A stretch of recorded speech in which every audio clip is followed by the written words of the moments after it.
आत्ता मुली माझ्याकडे आल्या तेव्हा हातात काहीतरी प्रोटीन बार करत आल्या. म्हटलं हे काय आहे? तर म्हणे हे प्रोटीन बार आहे, मला भूक लागली की मी खाते. काल पण 2 पेशंटनी मला प्रोटीन बार दाखवले.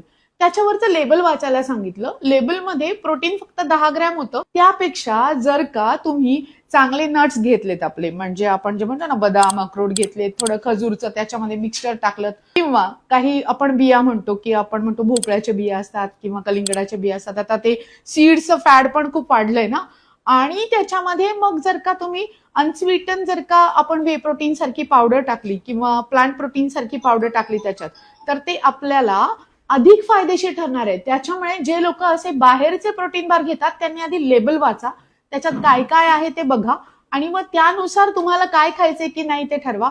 ज्या लोकांनी ते प्रोटीनचं लेबल वाचून इथून पुढे प्रोटीन खाणं बंद केलेलं आहे तसलं, आणि मी सांगितलंय तसलं प्रोटीन सुरू केलेलं आहे, तर तुम्हाला नक्कीच त्याचा फायदा होणार आहे.